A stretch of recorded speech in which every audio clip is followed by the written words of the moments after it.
afternoon, everybody. For those who are just coming in, we're dead on 3 o'clock, so you're not really late arrivals, but please come in with your coffee, find yourself a seat. There are still a few seats towards the front if you're not the shy type.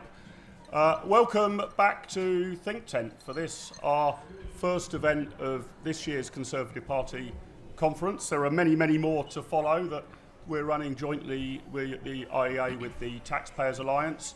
There is a list posted on the door. There are some cards with QR codes on it, which you can scan onto your phone to get the full list of events. But welcome to this first one. My name's Mark Littlewood. I am the Director General at the Institute of Economic Affairs, a free market think tank based in Westminster. Contrary to media reports, I'm not the head of policy at number 10 Downing Street, merely the Director General of the Institute of Economic Affairs.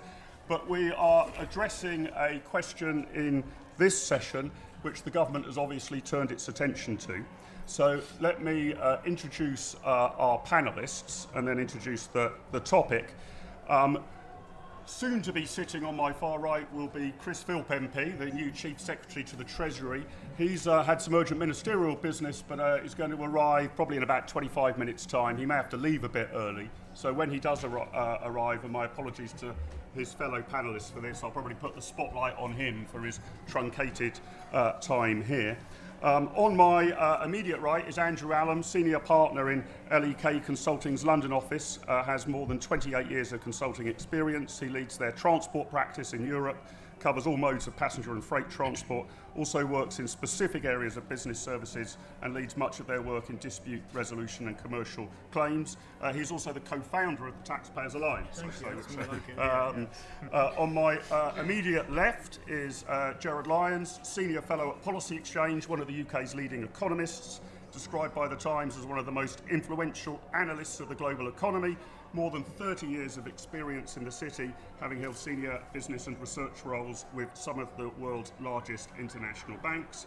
And on my far left is Paul Faulkner. He's been the Chief of Staff for RCL Partners, the retained advisors to the Richardson family since 2021. Previously, he's been Chief Executive of the Greater Birmingham Chambers of Commerce, Aston Villa FC and Nottingham Forest FC, so he's definitely playing at home today, pretty much. Welcome, Paul. As I say, Chris will be joining us shortly. The topic that we wish to turn our attention to in this session, I'm going to ask each of our panellists to speak for 5 minutes, no more, is how to build a more pro-enterprise economy.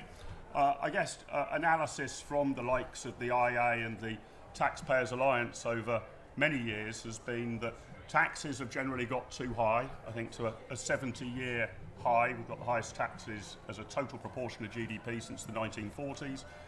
Government spending has obviously gone up somewhat in line with that. Well, it's worth saying that government debt has also gone up pretty dramatically too in recent years. Regulation has got tighter in general terms in most sectors, not looser, and economic growth has been disappointing since the financial crash. I think we probably find much to commend in at least the questions the government's been asking itself since this new government came to office, and some of the answers, but not necessarily all of them. But in under an hour, I'm very confident that our panel and you in the audience can crack this simple problem for us. And to kick us off with his views, Andrew, the floor is yours. Thank you, Mark. Good afternoon, everyone. It's fantastic to be back at the Think Tent and to see it so busy as well. So, as a former chairman of the TPA, you can imagine I pretty much welcome the end to the relentless rise in taxes that we've seen for so long. And thinking I'm speaking to this room and hopefully amongst people who think the same way and for whom it's obvious, this 70-year high in the tax pressure was very damaging. So to see the government not put through tax rises, I very much welcome. Really, I do.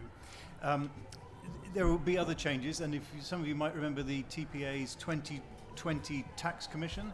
That was written back in 2012, run by Alistair Heath, back when 2020 was the future time, and that suggested an important change to corporation tax from taxing profits to taxing distributions, which would incentivize investment, which is a big part of building a more pro-enterprise economy. So back to that one. It was a big book, and it's still out there as, I think, a very good idea.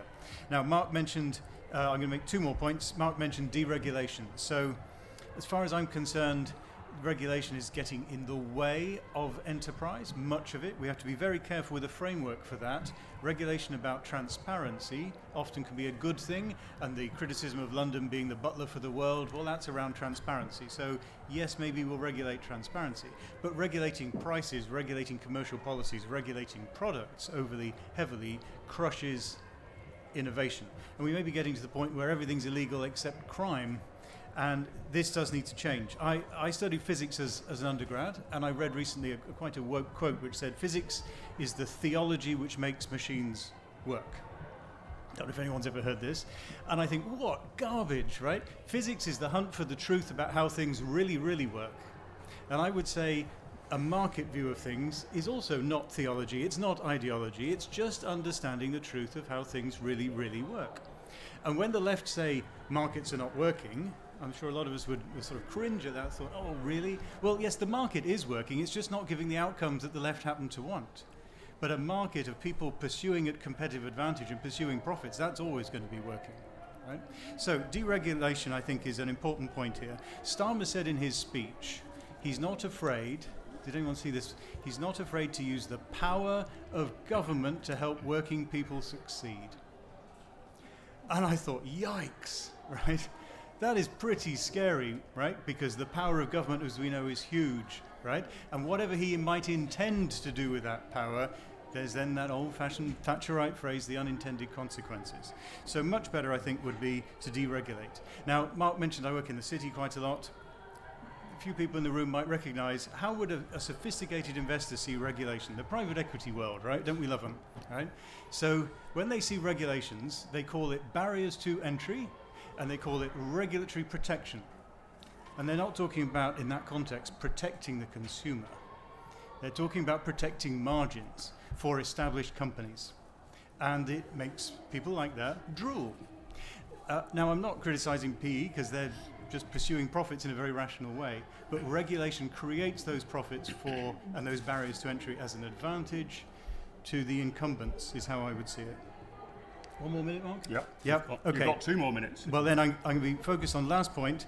A lot of people talk about the productivity puzzle, right? We're all familiar with this phrase, and unlocking that is part of unlocking, I think, an enterprise economy. The global financial crisis is pinpointed as the date when things started to slow down. I think when you look at it for the few years in the run-up to that, the numbers were inflated, maybe even flattered by the very strong financial services industry, right? I'm not saying that was false, but the rest of the economy has not really done very well at productivity since about 2000. A whole generation, right?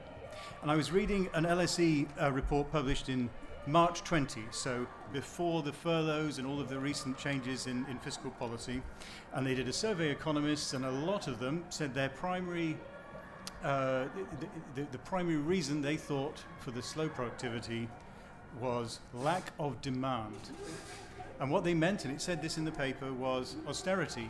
Back in the old days when conservative governments tried to balance the books, right? So I'm interested to see whether those same economists would now look at what this government's doing and say, hooray, some demand, that'll be good for productivity, right? Somehow I doubt it, because I think they were wrong then and that would be the wrong analysis. It's not about fiscal policy, it's about deregulation and getting out of the way. Andrew, thank you very much indeed. Gerard, your 5 minutes start now. The floor is yours. Okay. Well, good afternoon. Thank you for inviting me here. How to build a more pro-enterprise economy. Let me highlight 3 things. First, you need to change the terms of the debate. Second, you need to take your target audiences with you. And then third, what you need to do. In terms of changing the terms of the debate, the country clearly needs a pro-growth economic strategy. This is where the debate should be and where it has not been for some time. Truss has moved, hopefully, the debate towards this place where pro-growth is now seen as critical. As Mark mentioned in his introductory comments, 2008. Before that, we grew the economy around 2.5%, so we doubled in size in real terms in less than 30 years. Now the economy grows at a rate where we double in size every 65 years or so.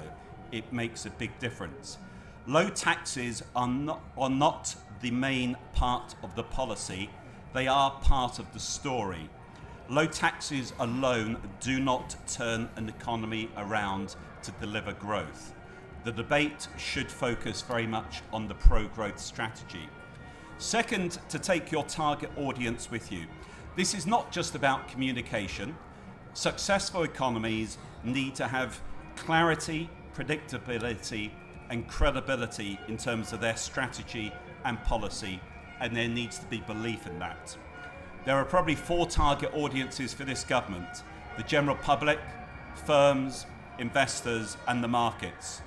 For the general public and the markets, the last week has probably been the sign of a thumbs down.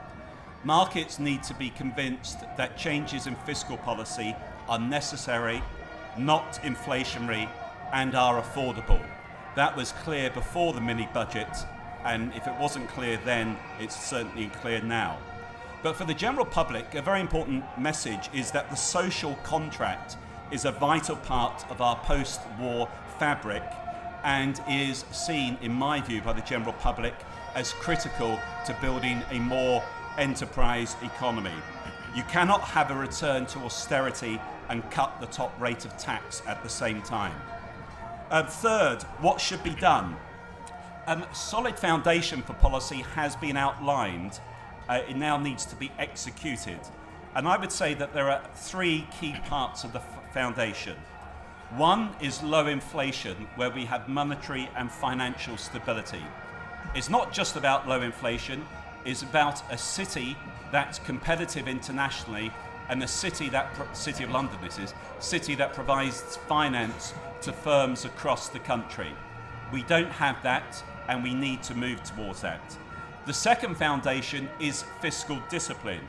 What Truss was trying to do was to show that you could use fiscal policy to stabilise the economy in the short term, thus allowing monetary policy not to do that. Since 2008, we've had cheap money because every time there's been a shock, monetary policy has been relaxed.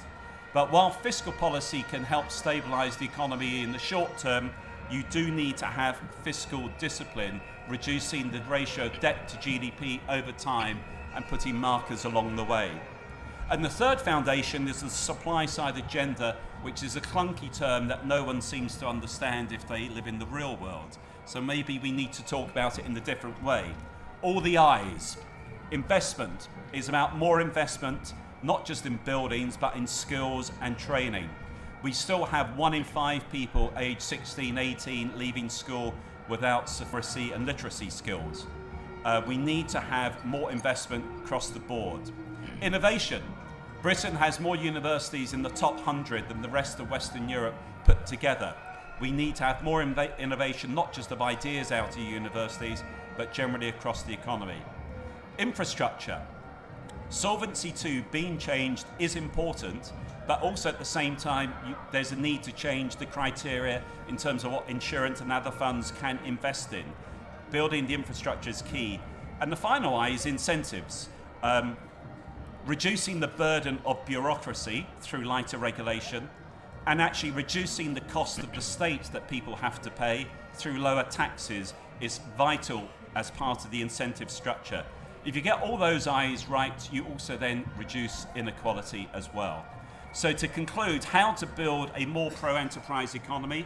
First, it's very much about changing the terms of the debate, so it's focused on pro-growth strategies. And as I say, low taxes are part of the story, but they are not the main part of the story. Second is about bringing your target audiences with you, and within that, the social contract is a vital part of the fabric. And third, I would actually say the foundations of the strategy are now being articulated, and it's about executing them.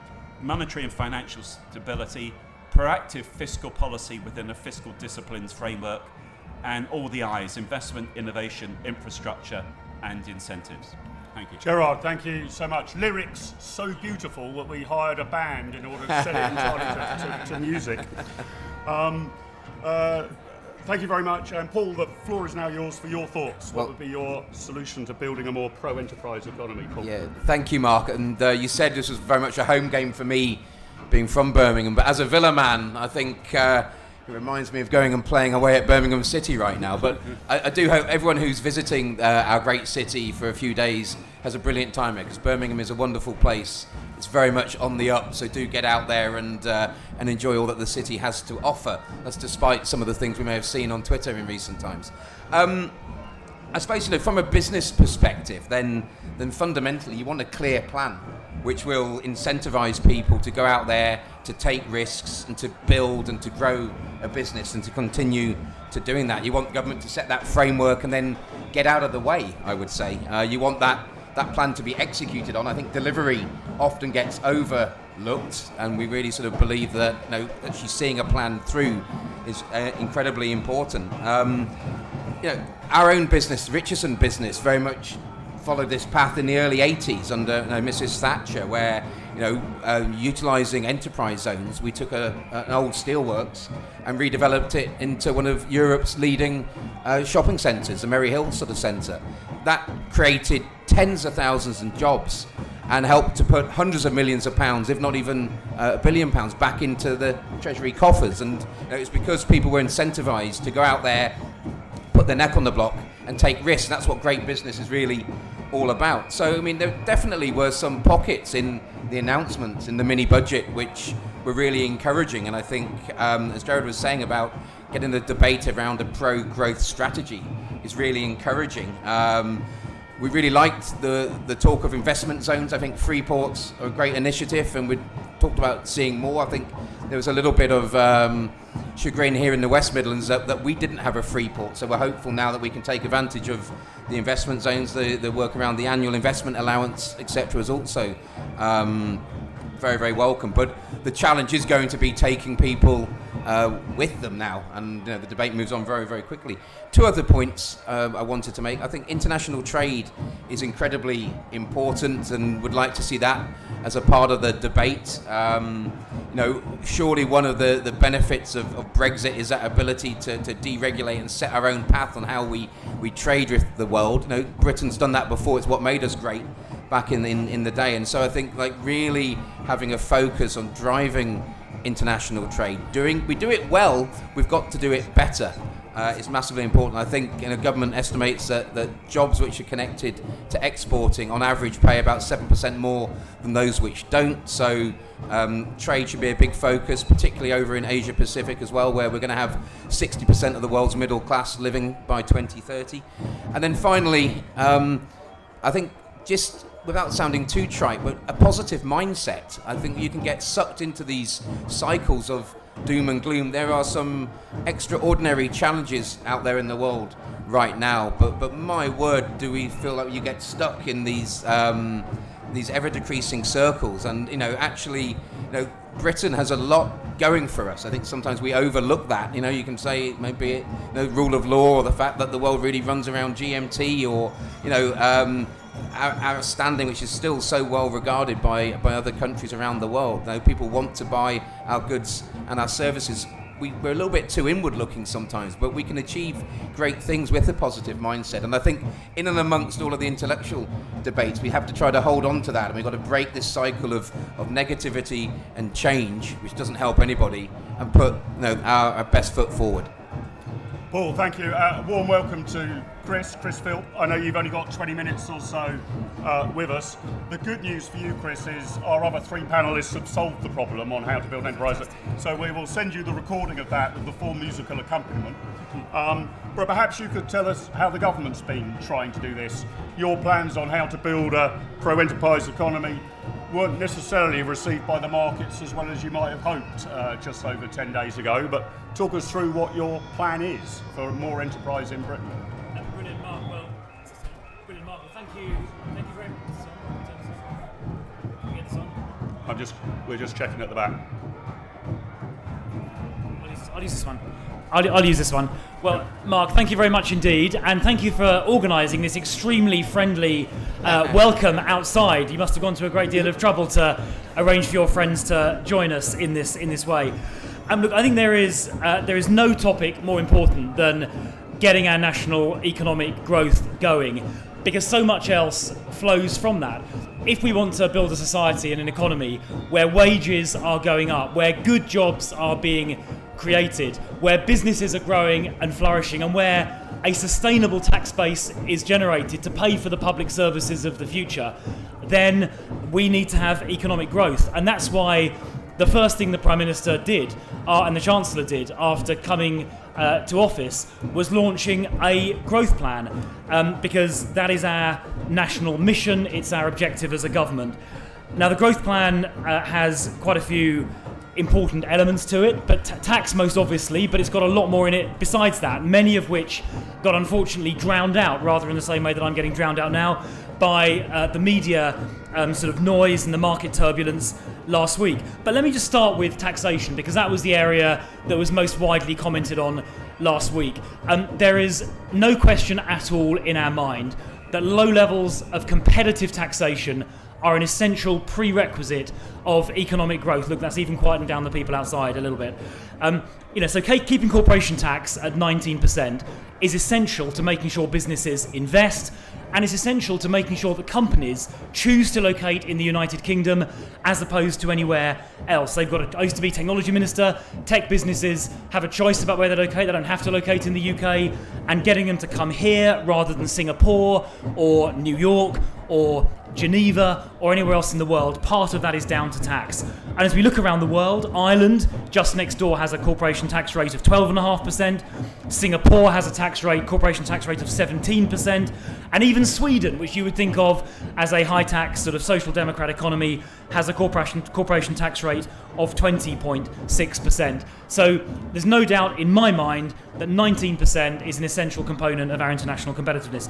And by the way, when we last cut this tax, when George Osborne cut this tax from 28% down to 19% between 2011 and 2017, so much extra investment was stimulated, so many companies were encouraged to come to this country, that the amount of cash raised, the pounds raised, actually went up from about 35 billion to 55 billion. So not only is it pro-competition, it can also lead to more money being raised as well.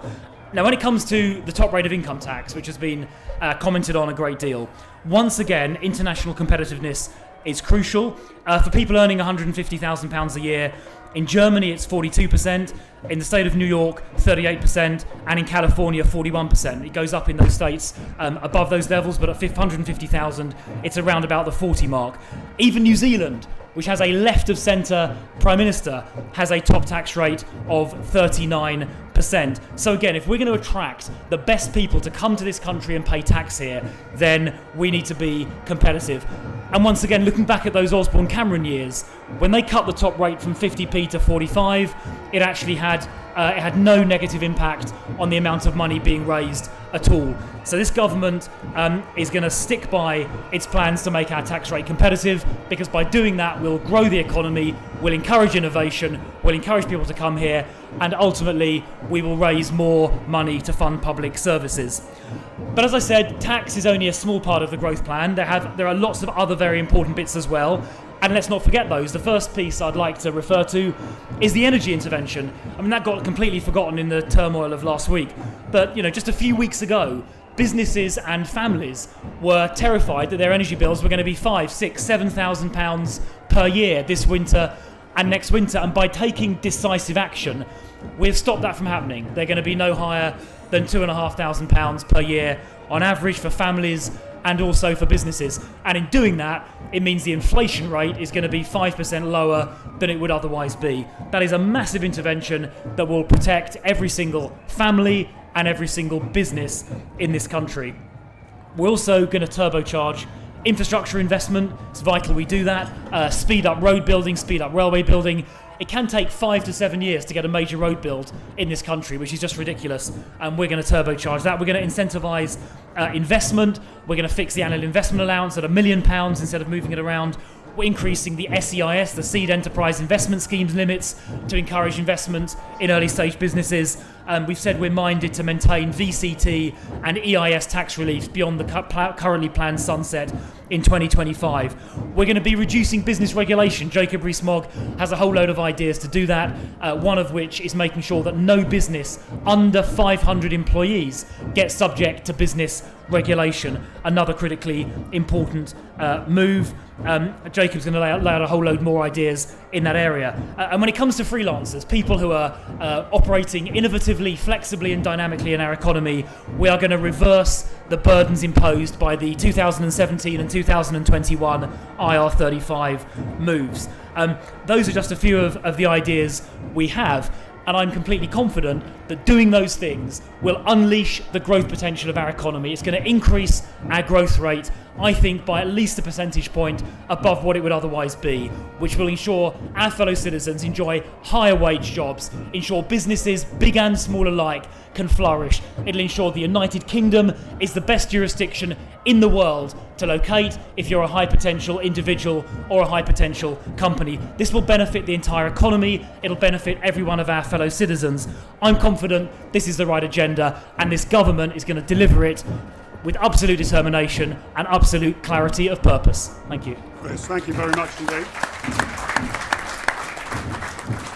I'm conscious, Chris, that we've only got you for about another 15 minutes or so before you need to go. So with apologies to the other panellists, I might direct a few more of the questions your way, and then I will come to the floor. I've just got one or two that I'd like to ask about. And now, Paul, this was something you mentioned, but I'm going to put it to Chris first. Enterprise zones or investment zones, as I think they're now being badged. What's the rationale that these will work to deliver overall growth rather than just relocate activity from one non-enterprise zone in the IA to an enterprise zone? Paul was talking about, could we, want this in the West Midlands? And I can understand why each region would want these benefits. But explain to me why it improves growth overall rather than just lead someone to relocate from a non-enterprise designated area to an enterprise designated area. Yeah, well, look, these enterprise zones will be right across the whole country. They're not just for some areas. We're talking already to 38 local authorities about them, and I've spoken with the devolved administrations in Scotland, Wales and Northern Ireland about establishing investment zones there as well. We think they are genuinely additive. We think they will stimulate investment and stimulate growth that would not otherwise happen. And I think one of the best examples of an investment zone from the past that has worked is Canary Wharf, which in the 1980s was a sort of desolate post-apocalyptic industrial wasteland, and thanks to what effectively was a gigantic investment zone in the Canary Wharf area, is now Europe's financial capital. And it's done that not at the expense of the City of London, but in addition to what is happening in the City of London. So there, I think, is a really good example of an investment zone being additive. The freedoms they confer with agreement with the local authority, nothing is being imposed. The freedom around planning in these designated sites, the tax alleviation around things like stamp duty, business rates, capital allowance, all of those kind of things, we think will create new investment, new enterprises and new businesses that wouldn't otherwise exist. And I'm very excited about the work Simon Clarke and his team are doing on those. But if it works, why not just have one enterprise zone and call it the United Kingdom? Or I guess England, you might leave it to the devolved assemblies whether they want to follow suit. It all sounds great. If it worked for Canary Wharf, let's have it everywhere. Well, I think the very ambitious plans we set out in the growth agenda a week or two ago obviously most of them apply, almost all of them in fact, apart from investment zones, do apply to the United Kingdom. So in that sense, we are making the whole country an investment zone. But these are areas where we think there is a particular opportunity to go further. Obviously, if these are successful, we can see what that means for the rest of the country. But by the way, there is no limit on these. Any local authority that wants to have investment zones in their geographic area can come and talk to Simon Clarke. And if anyone here is a local councillor or works for a mayoral authority, please go and talk to Simon Clarke about the opportunities that these represent. Chris, I'm going to come back to you in a minute, but let me start, Paul, at your end of the panel. I'd like to ask all of our panellists, I'll finish with Chris, but I think I know his answer. How would you score the mini budget out of 10?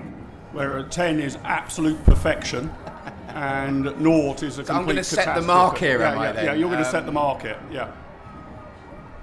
I'd give it a 7.5 for sort of ambitions. In terms of delivery, struggling to get above 2 or 3. Okay. And communication, I should say. There. The communication, but the content, you'd say 7.5, right? Gerard, what would your number be for how good it was out of 10? Well, I was asked that question immediately after on the TV and the radio. I gave it 8 out of 10, but I said the 2 bits that were missing in terms of not getting it to 10 out of 10, unfortunately, would dominate the whole debate. I was critical of the decision to cut the top rate of tax at that time. I thought it was a case of tax simplification. It should have waited till the full budget to be fully costed and should have been implemented alongside other tax simplification measures, such as raising allowances to pull people out of fiscal drag, to get rid of the marginal tax rate when you go above 50 grand, and to get rid of your marginal tax rate goes up a lot if you have child benefit. It's withdrawn as you go above 50,000, and also if you go above 100 grand, if you're lucky enough, your marginal tax rate also goes up. What was good, basically, in my personal view, the fiscal statement should have stuck to just three things. It should have stuck to what was said on the tin, so to speak, in the election campaign. In the leadership campaign. Endorsing the energy price cap, reversing the planned increase in corporation tax, and reversing the increase in national insurance. The markets were fully on board with that. Doing those three things together would have prevented a deep recession, would have prevented the public finances being blown fully out of the water. And the other measures, if you looked at the overall measures, apart from the energy cap, of the other fiscal measures, 82 pence in every pound borrowed was reversing the corporation tax increase and reversing the national insurance tax increase. The rest of it was quite small fry, needn't have been done then, in my personal view, should have waited until a fully costed budget. Can I just make a point about the corporation tax? Because lots of the minister, I think, made a very important point on this. But another important point is that economists are often supportive of the national insurance tax being reversed, but are critical of the corporation tax being reversed. What they often fail to acknowledge is that when the corporation tax rate came down, at the same time the corporate tax base widened quite significantly. And the OBR did a report on that a couple of years ago. So much so that if we were to reverse the corporation tax increase, reverse the corporation tax so it increased as Rishi Sunak had planned, you would be increasing the tax on a much wider tax base, and you would have clobbered the business sector. Indeed, the Centre for Policy Studies said that the combined effect of all of those planned previous changes would have moved Britain from 11th to 31st in the OECD in terms of business taxation. So not going ahead with the corporation tax, not going ahead with the national insurance, and the energy levy were fantastic parts of the budget, or the mini budget, or fiscal statement, whatever you want to call it, as well as Paul's mentioned, the supply side measures. So I thought there was a lot of good stuff in it, but unfortunately, because of those bits that were not, in the market's eyes, fully costed and could have waited, that tended to overshadow things, unfortunately. And so what was your number out of 10, Gerard? I gave it 8 out of 10 that morning. I probably would, let's say 7.5 out of 10 with Paul. But I thought it was a pretty good mini statement on the growth side. The bits of it, though, that they shouldn't have gone ahead with. You're knocking 0.5 off for the market reaction. Well, no, actually, the point is that look at the substance. There was a lot of good stuff there. Okay. It was a very good pro-growth agenda, but it failed the key test of failing to provide a reassurance to the markets that fiscal policy changes were necessary, were non-inflationary, and were affordable. And that was avoidable, but we are where we are. Andrew, your score out of 10 and why? I'll be very brief. I was here 2 months ago for the games, so I feel like I'm watching the synchronized diving again. So for technical delivery of tax changes, probably a 7. I think I agree with what Gerard said about more consulting on the other smaller parts of it, which could have still been done within a month or two, but could have been warmed up better. And in terms of synchronization with the other divers, the OBR and the markets and so forth, probably a 3. Okay, well, I mean, look, I would score it highly because the substance of it, I think, was the right substance, so 9.5 for that.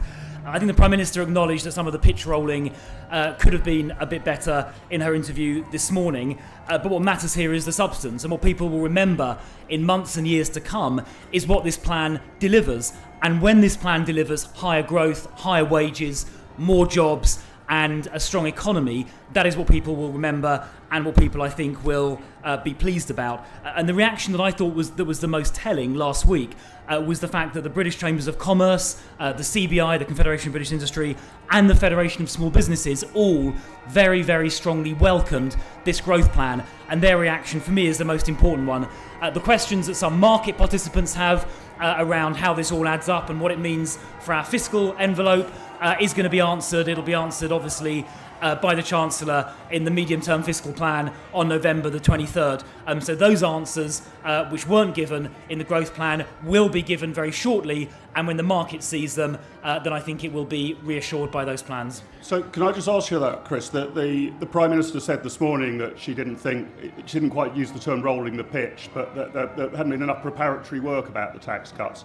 Is it your view that the markets were spooked not by the basic substance and thrust of the plans, but by a present lack of clarity, which we have to wait till November the 23rd for, I understand, on proof that the government has any fiscal discipline?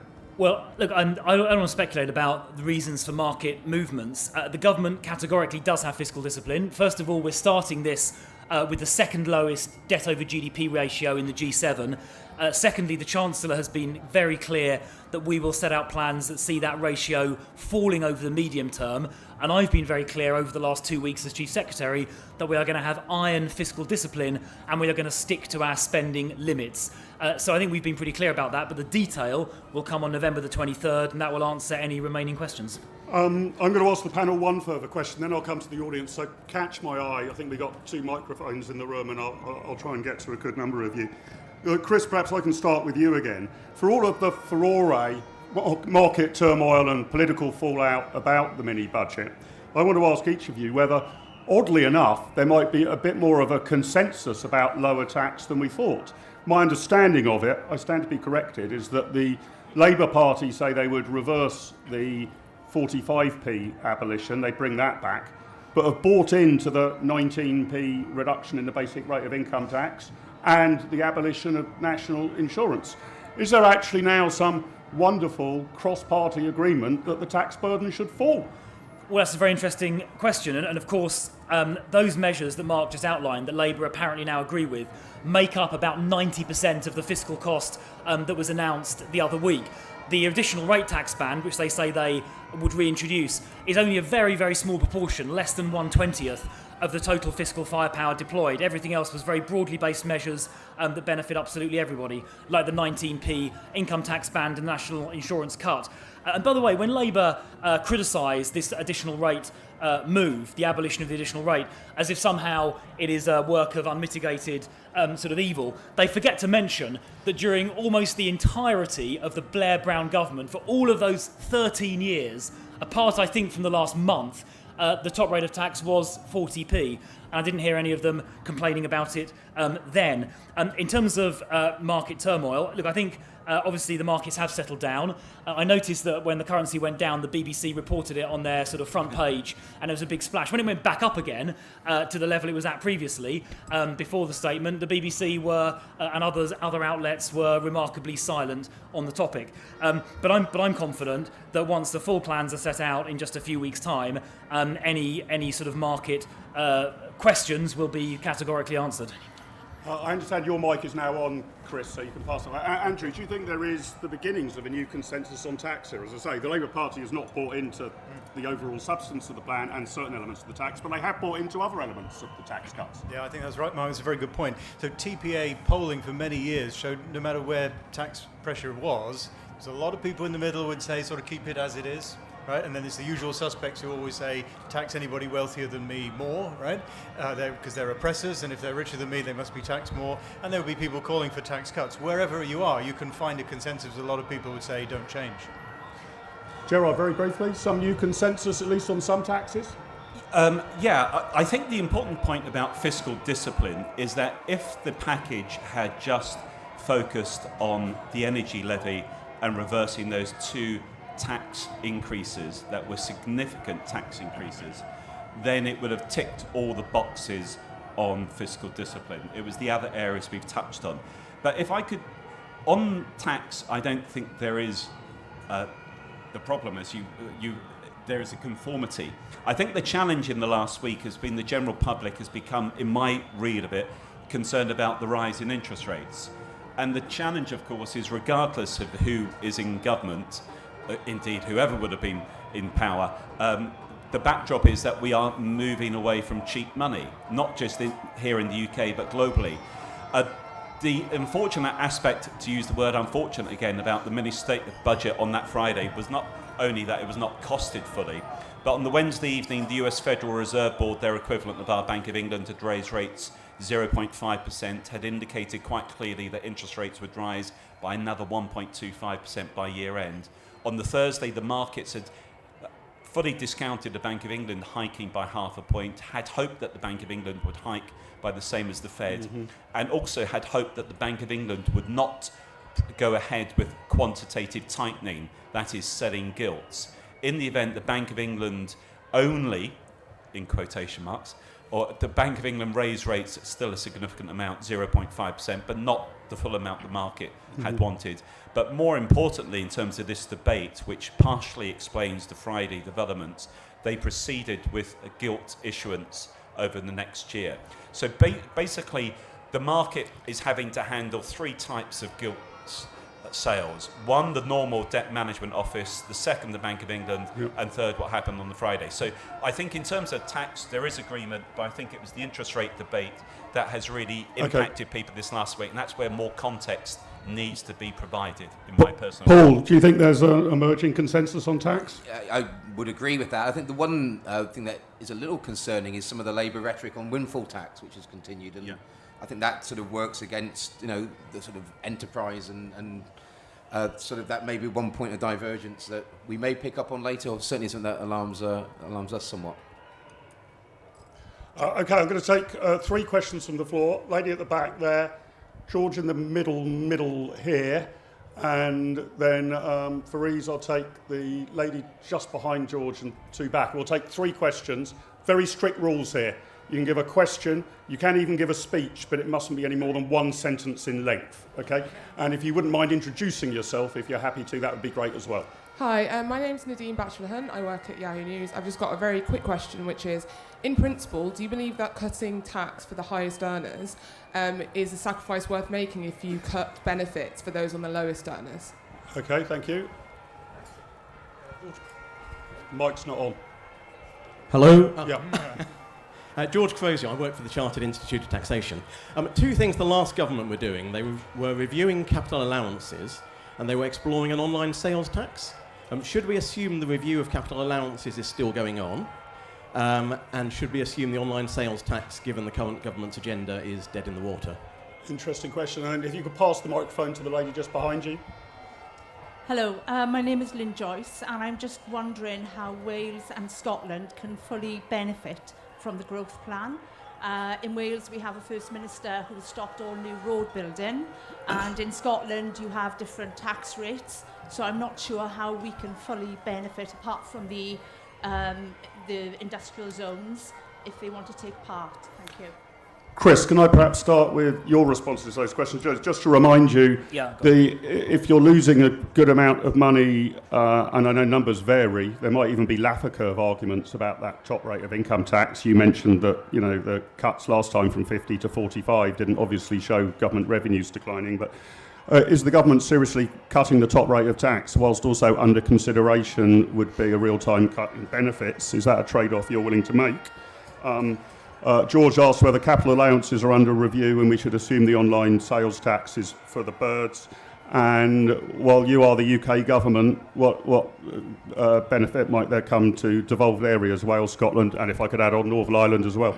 Yeah, well, just very briefly, first of all, I don't accept the characterisation of this growth plan as targeting tax cuts at the high earners, because the abolition of the additional rate is only, as I said earlier, 1/20th of the total package by value, about 2 billion out of 44 billion. Most of those cuts, the national insurance cut, extending the 19p band, or bring that forward sooner, benefits absolutely everybody, regardless of earnings. The corporation tax, holding up 19%, benefits businesses, big and small. Any business making profits of more than £50,000 a year will benefit from that. So I don't accept the characterisation of this growth plan as being disproportionately orientated towards higher earners. On the online sales tax and capital allowances, that's a matter for a future budget. So I'm not going to speculate about those just at the moment. And finally, in terms of the devolved administrations, many of these measures, like corporation tax, are of course UK-wide, so all constituent parts of the United Kingdom will benefit from them. And investment zones, as I say, I have already spoken to the Deputy First Minister of Scotland, the Economy Minister in Wales and the Economy Minister in Northern Ireland to initiate a programme of work to make sure they do apply in the DAs. And I know Simon Clarke, as DLUX Secretary, is going to be following that up with each of the administrations. Gerard, I'll come to you next. What do you think about this, that you've already said that you wouldn't have cut the 45p rate? I just wonder if you think that's a matter of economics or a matter of political optics. Do you think there's a Laffer curve argument there about reducing the top rates? Well, no, in terms of the economics and the markets, to be clear, it was important not to spook the markets. Look, the OBR normally provides marks the homework, shall we say, of whoever's in government. It should be clear, well, if you look at these figures, the margin of error on OBR projections is huge. For instance, when Rishi Sunak had decided that the national insurance tax should be increased to gain 11 to 12 billion pounds, I think, as I read afterwards, it was Liz Truss who pointed out at the cabinet meeting already the public finances was 70 billion better than the OBR had previously expected. When the economy does well, the revenues tend to outperform. When the economy does poorly, the revenues underperform. So the challenge about, as the Minister said, the actual top rate coming down was small in economic terms. What it did do, though, was one, it fed the narrative that these numbers are not fully costed. It fed the misplaced narrative it was all about tax cuts. I should say that it was events on the Sunday that destabilised the markets as much as events on the Friday in terms of apparently doubling down. So I don't characterise it as choice. I'm not sure if the lady who asked the question is still here about benefits. She's gone. But it's not benefits versus top rate coming down. I think there is a strong case naturally to get inflation under control, hence that debate on benefits would be addressed. But my personal view would be to increase benefits in line with inflation, and that was an issue that was raised when Rishi Sunak gave his spring statement back in March as well. Can I just press you on that point that I asked Gerard about the 45p rate? Do you think this is, to what extent is this a matter of optics, where you can say, it looks bad, or to what extent do you think it's a matter of economic? A case could be put, I'm not saying I would put it with any great confidence, that reducing top marginal rates of tax could even lead to revenue gains. Now, that doesn't help it play well in the media, even if true. No, actually, in economic terms, as I touched on earlier, my view would have been that it should have been presented as part of a tax simplification plan overall. So I'm not against it. I thought it should be done alongside fiscal drag being addressed, marginal rates at £50,000 and £100,000 being addressed, and then you have lots of gainers. Right. Also, if I could say, because someone outside, lots of people have been saying about bankers' bonuses, for instance, addressing that is vitally important for the City of London's competitiveness. But again, that could have been packaged separate to this as part of the city. So I'm not against any of this, and it's not just how the narrative in terms of how they communicated it. It's because it was left dangling. It allowed people to focus on the fact these aren't fully costed. Got it. Andrew, what's your take to that? The question that the ladies walked out at the back in disgust. Left, yeah. But is it optics about the top rate of tax, or is there an economic, potentially a Laffer curve economic case about it? But is there a danger? The Prime Minister this morning refused to confirm that benefits for the poor would go up in line with inflation. How's the government supposed to explain its position as being one that can find £2 billion at the top end of the spectrum, but is struggling to keep benefits at the bottom end of the spectrum at effectively zero, because putting them up with inflation is no real terms increase? Yeah, true, Mark. So one of my favourite quotes on tax, the best way to grow tax revenues in the long term is to cut tax rates today. Yeah? President Kennedy. So you'd make a Laffer curve argument. Right. Absolutely. And if you look at the Coolidge government in the 20s, Reagan, Thatcher, even Bush, the amount of tax taken from the top grew in those periods when tax rates had been cut. Yeah, so I would make that. On the benefits point, I think the Spectator, it's 5.3 million people who are not working, and we all boast about high labour participation rates and low unemployment. They've done their homework, added the number up, but you only see it covered there, right? It's not an official stat. 5.3 million people on working age benefits, not part of the labour force, and anybody in this room who's tried hiring skills recently knows just how damned hard it's been for years. Right, we need those 5.3 million people back in the workforce. In fact, that's a very important point. The number of people who are not in the labour force, who compared to pre-pandemic is about 500,000 to 600,000. A lot of people say it's about Brexit, but if you actually look at the data, 5.4 million EU nationals now have settlement status in the UK. Number of part-time visas given out is 30,000 as opposed to 2,500 3 years ago. These are temporary workers. Far higher. Do you think that some of that, Gerard, was the COVID process might have just accelerated, early retirement, right? I'm thinking of you're right. You've got a kind of bump in people exiting the workforce. They would have done it at some point in the next 4 years, but given the pandemic and lockdown was on, they brought it forward. So. Also, it's 18 to 24-year-olds, but primarily it is over 50-year-olds, but they're a different age group. And it is a Western Europe problem, actually. We tend to look at these things in isolation. For instance, if you read the papers last week or the BBC, you wouldn't have realised the Chinese the currency went to its weakest level since it was allowed to float. The Bank of Japan has intervened to stop the yen weakening so much.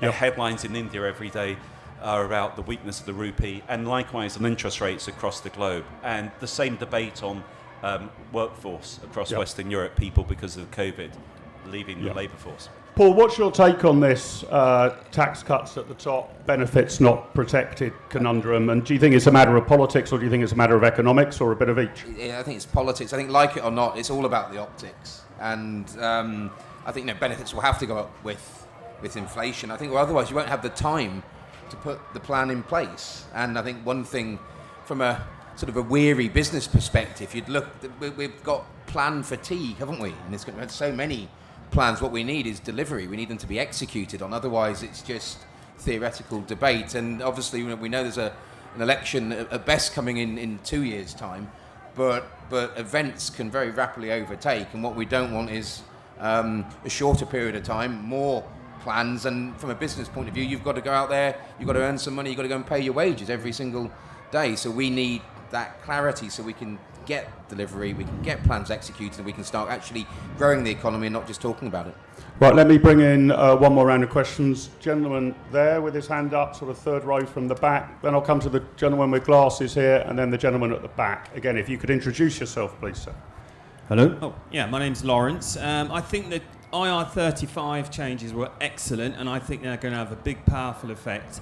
But my question is, why have we waited so long for Big Bang 2? Why have we waited so long for Big Bang 2? Okay. Sir. Thanks. It's Nick from East Walton constituency. Gerald's already mentioned this, but does the rest of the panel agree that the marginal rate at 100k needs to be considered in any tax simplification review, particularly for students, if they're lucky enough they have a marginal rate of 70%? Because of the student loan payback. Okay, yeah. And then the gentleman right at the back there, you've got a microphone, sir. Thank you very much. Yes, Peter Udale from Responsible Finance. One of the last great efforts to reform the Treasury and an attack on Treasury orthodoxy was the Macmillan Report in 1931, which basically said the banks aren't doing enough to support small businesses and lending. Do you think this government is doing enough to encourage the banks? It's given them a nice big handout, but it hasn't really done that much to encourage them to get back into small business lending. Right, well, let me go. This will be, I think, the last round of questions, unless our panel can be very quick. Paul, let me start with you. Let me refresh your mind about those questions. Lawrence welcomed the IR35 change, but he asked, why are we waiting for Big Bang 2, which I take to mean a revolution in financial services regulation, which may be coming. I can't ask the Chief Secretary to the Treasury. Nick asked about some of the appalling marginal pinch points on tax, because for those relatively small number of people who earn £100,000 a year or more, you face typically a 62% marginal rate because you start losing the threshold. And I hadn't done the extra calculation of those who are paying back a student loan. And if you're in that position, it's barely not worth really trying to earn anymore. at what you might argue is quite an important entrepreneurial point in the spectrum, right? These are probably the people you want to be striving to earn 2 or 3 times that amount, and maybe they don't get through that. And then what about the banks, and are they lending to small businesses or not? Is there anything to be done there? That's a refresher on them. I'll take Paul, Gerard, and then Andrew. Final comments from you. I'll try to be snappy because I know we're running out of time. I mean, sequels. I went and saw Top Gun 2 this summer, and sometimes great sequels can take a while, can't they, to come out? So that's about the best I got on that.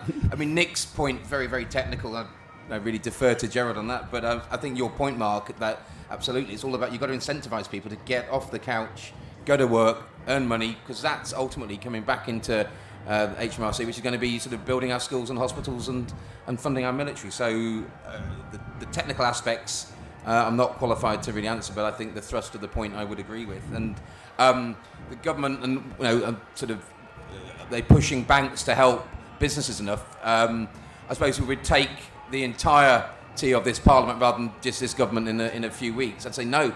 I think businesses, you see the amount of new startup banks that are popping up. I think that's a bit of a comment on the market and maybe what the traditional banks haven't been doing in that space. So I think that maybe there's some lessons to be learned there, but we do need more because businesses are suffering, they're squealing, and they need the support from the banks to be real rather than just rhetoric at this time.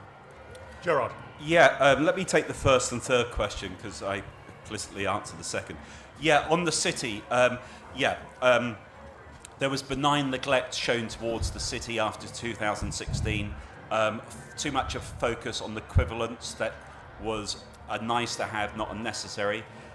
We have the ability to build a bespoke regulatory environment for the UK that will make the UK very competitive. London is losing out in competitiveness significantly to New York, in my personal opinion.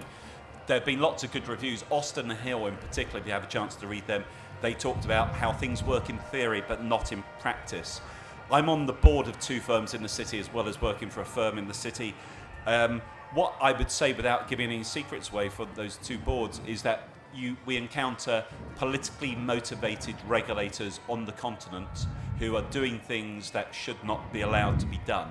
Reverse solicitation might sound like an unexciting thing to mention, but if you're a European client, you're allowed under reverse solicitation to ring up a firm in London and ask for them to do whatever you want. You're the customer. That is legal, it's legitimate. Most firms in the city are no longer doing that, whereas they were prepared to do it before because the French regulators in particular said, we don't want you to do it. I would argue that there's been a lack of personal support, in my personal opinion, from the powers that be in the city on this issue.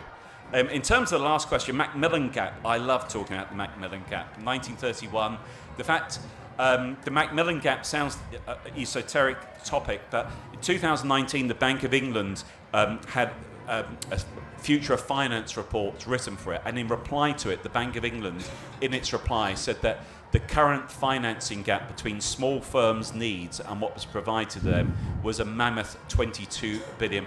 They didn't use the word mammoth. What I found shocking at the time was that they could make that comment without one senior person at the bank thinking it was an important enough issue to comment on, and the media didn't pick them up on it. So the gap is huge, and the gap between what small firms need and what banks and finance provides is huge. But the minister's gone. There were a few good things in terms of entrepreneurs in the mini statement, whatever you want to call it, but lots more that can be done there. Sorry, can I just come back to you on the marginal tax point? Right. Do you think there are some points in the income spectrum where we got this badly wrong? I mean, I mentioned the 100k pinch point. Obviously, that doesn't affect that large number of people, but I'm told it's quite common for a company director to be in the 90s, and you might then say you've got a big disincentive. There are obviously terrible pinch points at the bottom on welfare withdrawal where you effectively face colossal marginal tax rates. Is this a fundamental weakness in the system, or is it inevitable in any kind of tax and welfare system that you get those bumps in the road, as it were? Yeah, there's a person standing at the back of the room who's an expert on all of this, but I think that there are changes that are needed. When Lawson, I'm not sure which year it was, when he lowered the rates of tax, 86 or so, it was about tax simplification. 88. We've had things become too complicated since. So yeah, at the bottom end of the spectrum, and Andrew touched on this before. Effectively, the working poor is a big issue. But yeah, there are pinch points when student loans. I see this from my own children. It's just ridiculous, and linked to RPI as well, crazy. And then above 50,000 as well, and above 100,000.